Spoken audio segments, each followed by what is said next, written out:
어제 점심에 양주에 있는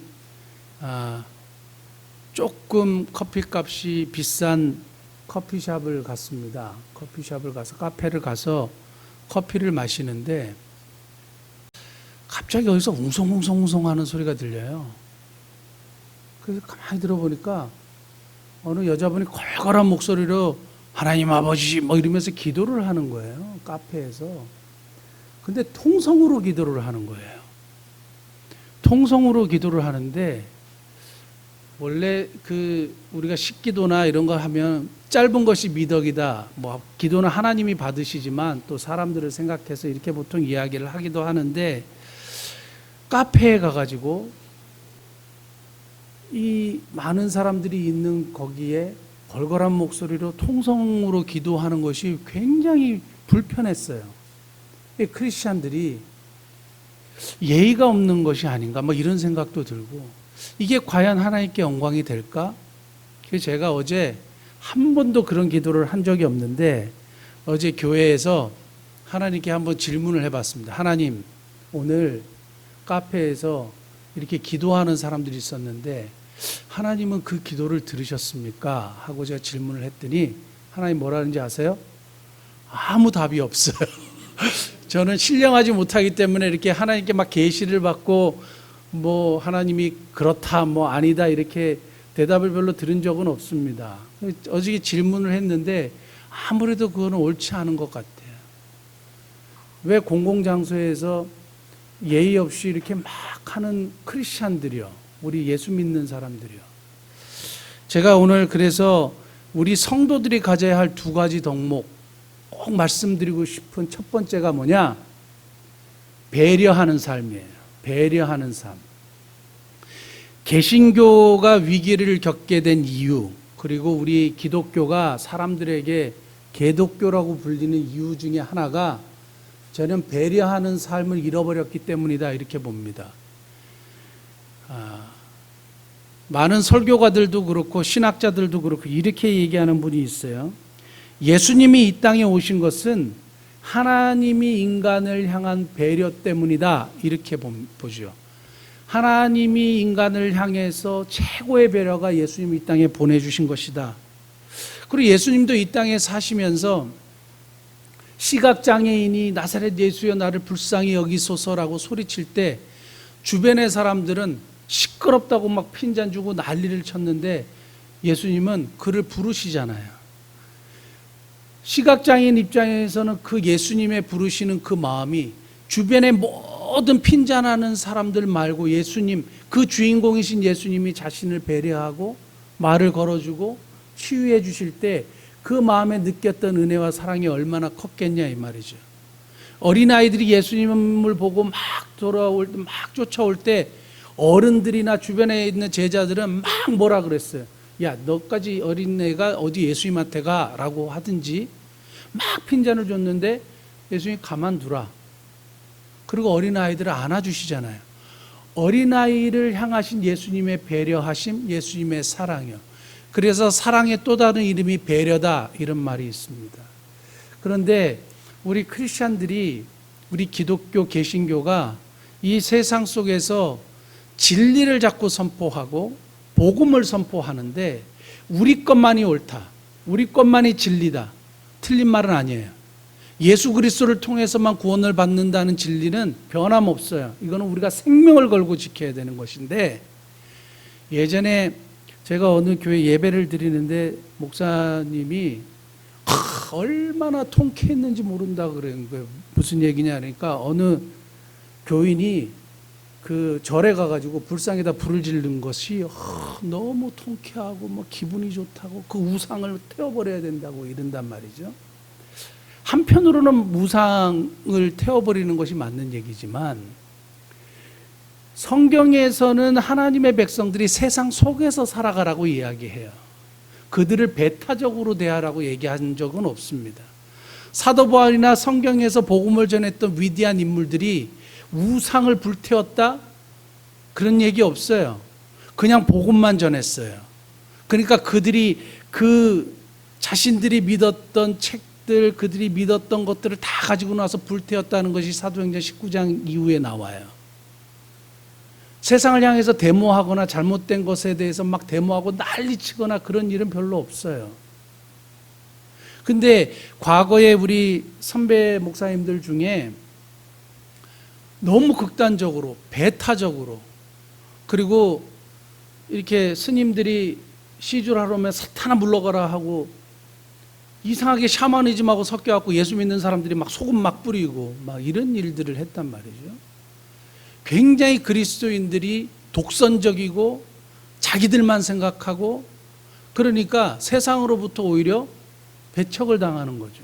욕을 먹는 것이다, 이런 생각이 돼요. 저는 우리들의 진리와 우리들의 복음을 타협하자는 얘기가 아니고요, 믿지 않는 사람들, 다른 종교를 가진 사람들을 향해서도 우리 크리스찬들이 가져야 되는 배려가 있어야 된다, 저는 그렇게 말씀드리는 거예요. 왜냐하면 우리가 세상 속에 사는 사람 크리스찬들이기 때문에 그래요. 그들이 믿는 것이 옳다 얘기하는 것 아닙니다. 우리의 진리를 목숨 걸고 지켜야 되지만 타인에 대한 배려가 없는 기독교는 참 이 세상 속에서 복음을 전하기가 더 어려워지는 그런 상황이 되는 것입니다. 저희 형수님하고 형님이 이번 추석에 저희 어머니 댁에 같이 와가지고 추석 때 이제 예배를, 온 가족이 예배를 드리고 얘기를 하는데, 형수님이 일을 하신대요.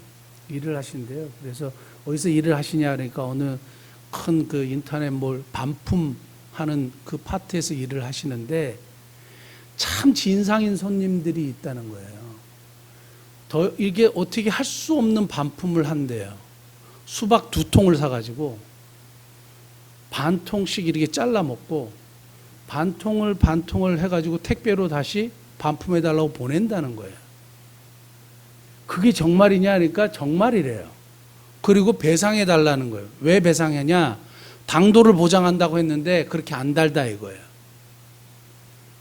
그리고 포도가 있는데 비싼 포도와 거봉을 이렇게 함께 싸가지고 비싼 값에 이렇게 좀 높은 가격에 팔았나 봐요.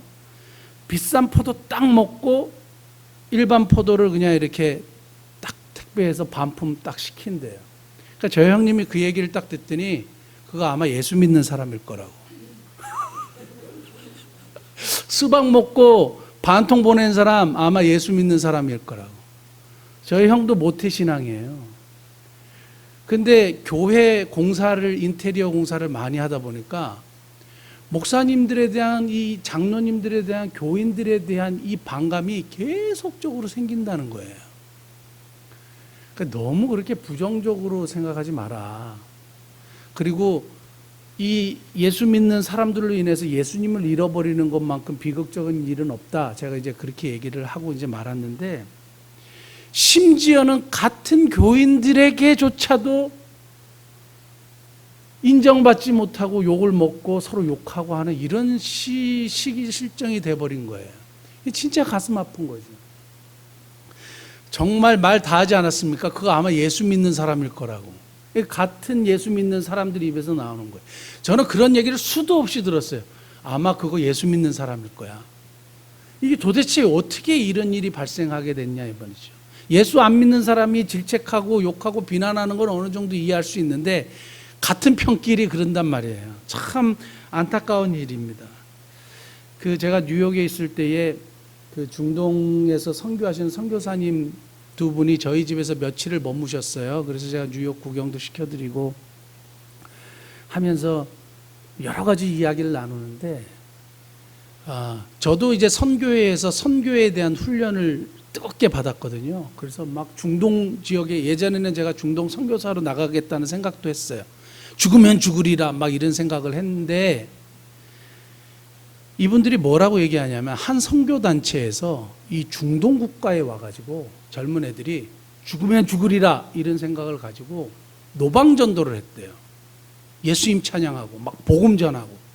그들은 나는 뭐 잡혀갖고 감옥에 가서 순교하겠다 뭐 이런 각오로 뜨거운 열정을 하는데, 선교사님들이 기가 막힌 거예요. 자기들은 숨어서 어떻게 하든지 한 사람이라도 구원하려고 지금까지 몇 년 동안 이 고생하면서 왔는데, 이 젊은 청년들이 뜨거운 열정을 가지고 와가지고 죽으면 죽으리라. 어떻게 보면 굉장히 대단하잖아요. 목숨 걸고 복음을 전한다는 건 대단한 일인데 무슬림들이 열받았어요. 그래가지고 숨어있는 선교사들을 다 찾아내갖고 추방시켜버렸어요. 자기가 믿고 자기의 열정 뜨거우면 좋은데 다른 것을 전혀 배려하지 못하는 모습이에요. 이게 기독교가 가진 한계고 우리 요즘의 개신교 성도들이 가진 아주 잘못된 모습 중에 하나예요. 내 것만 옳다고 하는 것, 지금 나의 열정, 지금 내가 믿는 것, 내가 지금 섬기는 이것, 그 다른 거는 생각할 필요가 없다고 생각하는 것, 이것으로 인해서 얼마나 많은 잘못된 일들이 발생하는지 참 잘 모르겠습니다. 제가 서두에 이렇게 길게 배려에 대한, 성경에서 배려의 아이콘, 배려의 사람을 찾을 때 저는 두말하지 않고 딱 이 사람을 꼽습니다. 에벳멜렉이라는 많이 알려지지 않은 인물인데 구스 사람이었다 그랬어요. 이디오피아 사람이고, 넷이라 그랬습니다. 황간이고, 그리고 정말 마이너리티, 그러니까 주류가 아니라 비주류의 그냥 이름 없는 한 사람인데 성경에 등장을 딱 하는데요. 이 사람이 배려의 인물이에요. 그러니까 하나님이 나중에 뭐라고 말씀하시냐면, 내가 조만간 이 예루살렘을 멸망시킬 텐데, 예루살렘을 멸망시킬 때 반드시 너만큼은 내가 구원해 줄게.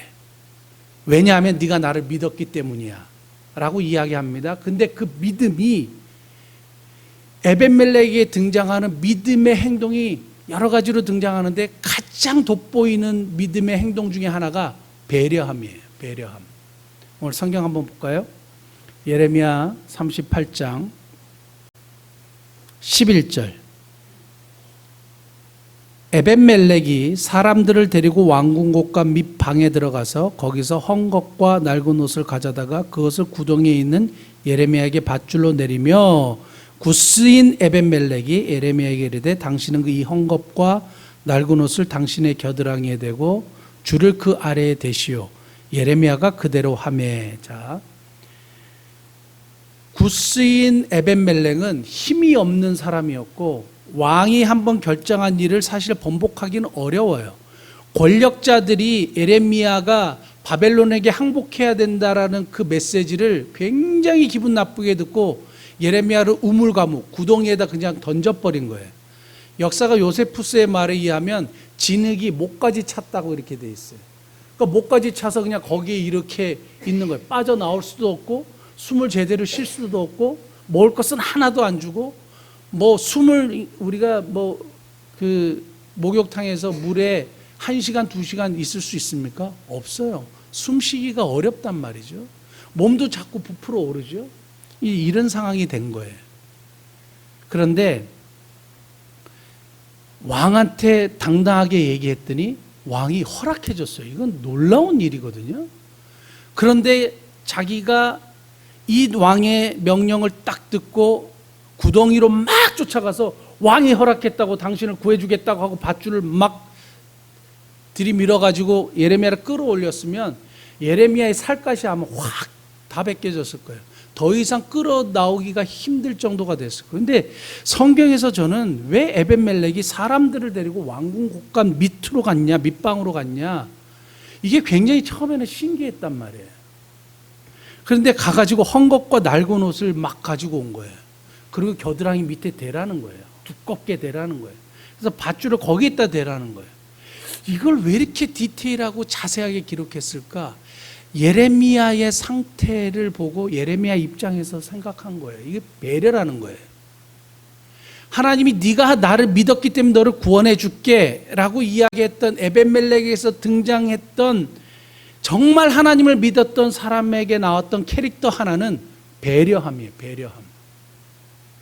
상대방 입장에서 생각하는 것을 배려라고 보통 그렇게 이야기하는데요. 우리가 믿지 않는 사람들을 대하거나 또 다른 종교를 가진 사람들을 대하거나 그리고 같은 크리스찬들을 대하거나 할 때 꼭 상대방의 입장에서 생각하는 그런 배려함이 우리에게 굉장히 필요합니다. 저와 여러분들이 기독교, 우리 개신교가 부정적인 이미지를 조금씩 이렇게 보내고 있었던 것을 좀 회복하는 그런 복된 은혜가 저와 여러분들에게 있기를 예수님으로 축복합니다. 자기 의에만, 자기가 맞다고 생각하는 거에만, 만약에 에벤멜렉이 우물회로 막 뛰어가가지고 내가 막 이걸 끄집어냈다고, 내가 이렇게 왕의 승낙을 얻었다고 하고 거기에만 심취되어 있었으면 예레미야가 정말 심각한 어려움에 빠졌을 겁니다. 온몸이 다 훌러덩 까지고 어려운 일이 발생했을 텐데, 예레미야 입장을 생각하는 겁니다. 우리가 상대방의 입장을 생각하는 그런 은혜가 있길 원하고요. 우리 크리스찬들이 가져야 할 두 가지 덕목 중에 두 번째 덕목은 자비를 베푸는 삶이에요. 자비를 베푸는 삶. 자비를 베푸는 삶을 제가 이렇게 오늘 쭉 보면서 가장 우리에게 확실하게 말씀하시는 내용 중에 하나가 선한 사마리아인의 비유거든요. 선한 사마리아인에 대한 이야기를 오늘 막 집중적으로 얘기하지는 않고 33절부터 볼게요. 33절. 어떤 사마리아 사람은 여행하는 중 거기 이르러 그를 보고 불쌍히 여기는 마음이요, 가까이 가서 기름과 포도주를 그 상처에 붓고 싸매고 자기 짐승에 태워 주막으로 데려가서 돌보아 주니라. 그 이튿날 그가 주막 주인에게 데나리온 둘을 내어주며 이르되 이 사람을 돌보아 주라. 비용이 더 들면 내가 돌아올 때 갚으리라 하였으니. 자비를 베푸는 삶을 성경에서 이렇게 쭉 찾아보니까 핵심적으로 공통적으로 등장하는 단어가 하나 있더라고요. 영어로는 hospitality, 환대하는 것, 접대하는 것, 대접하는 것, 섬기는 것. 이게 계속 자비를 베푸는 삶에 있어서 빠지지 않고 등장하는 단어가 이 단어였어요. 헬라어를 보니까 필로크세니아 이 단어가 되는데,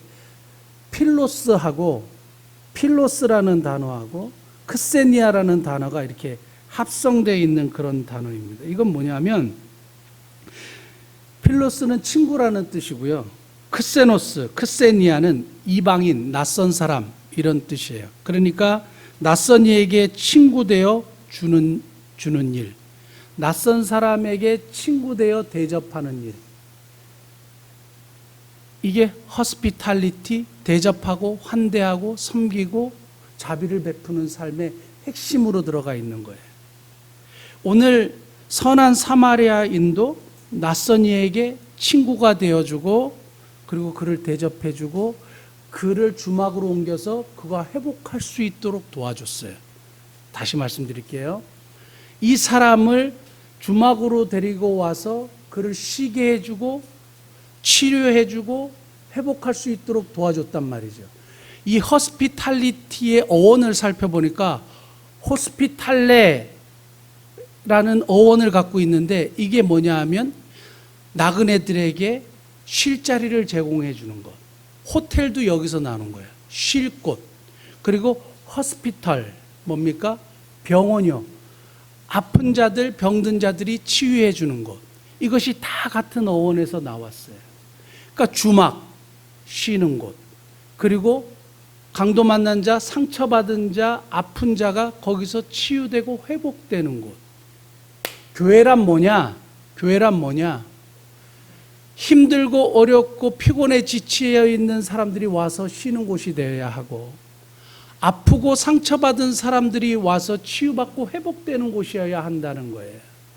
선한 사마리아인, 예수 그리스도를 믿는 사람들을 통해서 지쳐있는 사람들이 세임을 얻고 상처받은 사람들이 와서 치유되고 회복되는 곳, 그것이 바로 교회예요.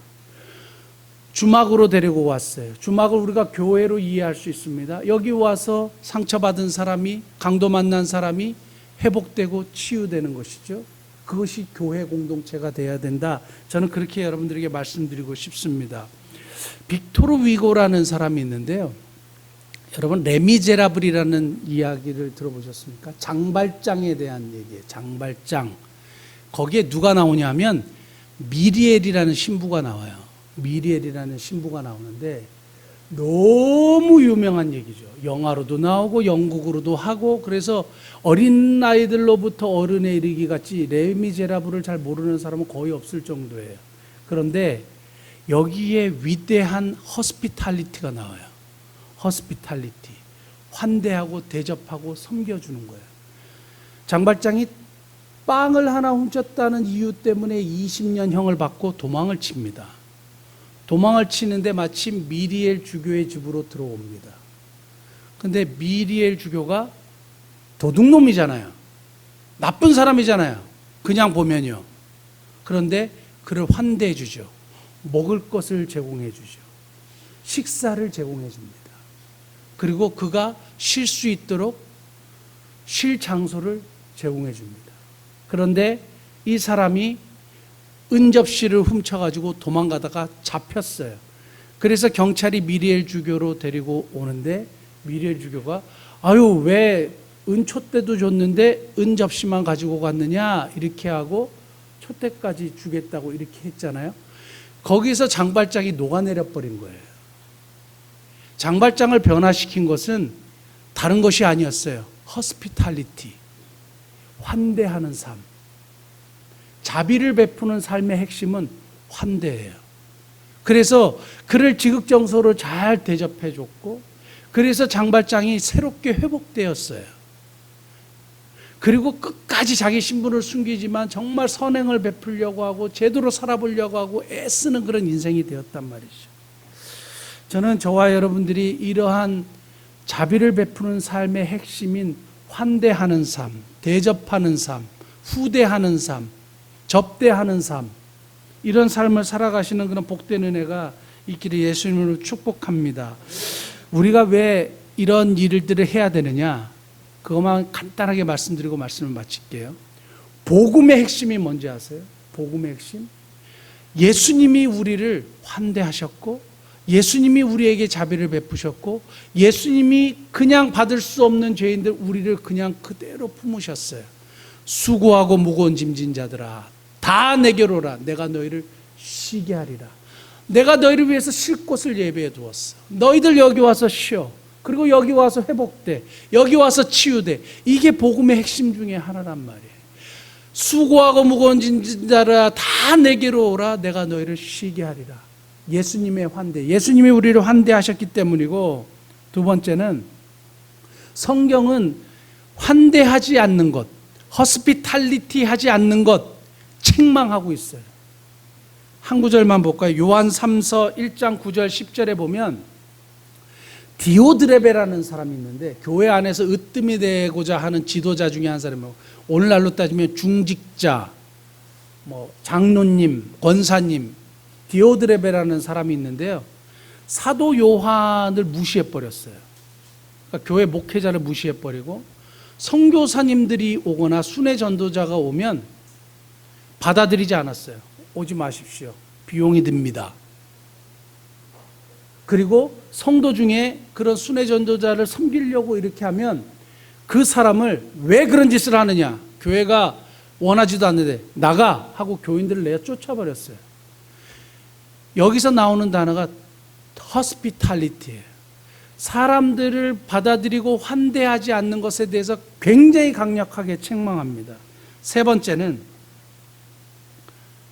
하나님이 이 hospitality, 환대하는 삶을 기뻐하신다고 되어 있어요. 히브리서 13장 16절 같이 한번 읽어볼까요? 히브리서 13장 16절 시작. 오직 선을 행함과 서로 나누어 주기를 잊지 말라. 하나님이 이 같은 제사를 기뻐하느니라. 선을 행하는 것, 자비를 베푸는 것의 핵심인 환대하는 삶, 하나님이 기뻐하신다 그랬어요. 우리가 왜 이 일들을 해야 되느냐? 이건 하나님이 기뻐하시는 일이기 때문에 그렇습니다. 저는 우리 미산목민교회 성도님들이 배려하는 삶과 자비를 베푸는 삶을 사는데 특별히 환대하는 삶, 대접하는 삶으로 풍성해질 수 있기를 원합니다. 아까 그 동영상에서 가난한 사람이에요. 넉넉하지 않는 사람이에요. 자비를 베푸는 삶을 잊지 않아요. 근데 그것이 결코 잊혀지질 않아요. 하나님은 반드시 그걸 기억하신단 말이에요. 저는 예전에 이것을 돈으로 한다고 생각했어요. 예전에 돈으로 한다고 생각했어요. 돈으로 하는 것이 아니라 마음으로 하는 거예요. 선한 사마리아인에게 기꺼이 비용을 지불할 수 있고 이 사람을 주방으로 데려갈 수 있었던 것은 불쌍히 여기는 마음 때문이었어요. 그러니까 그 돈이 아깝지 않은 거예요. 돈이 더 들면 내가 돌아와서 또 돈을 더 드리겠습니다 하는 것은 어디서부터 시작되는가? 마음에서 시작되는 거예요. 우리는 뭔가 일을 할 때 항상 경제적인 것, 내 주머니, 돈, 은행 잔고 뭐 이런 걸 생각하는데 하나님은 그런 것을 원하지 않고 마음을 원하시는 거죠. 사랑하는 성도 여러분, 저와 여러분들이 이런 마음으로부터 시작해서 환대하는 삶이 풍성한 삶을 사시기를 예수님 축복합니다. 기도하시겠습니다.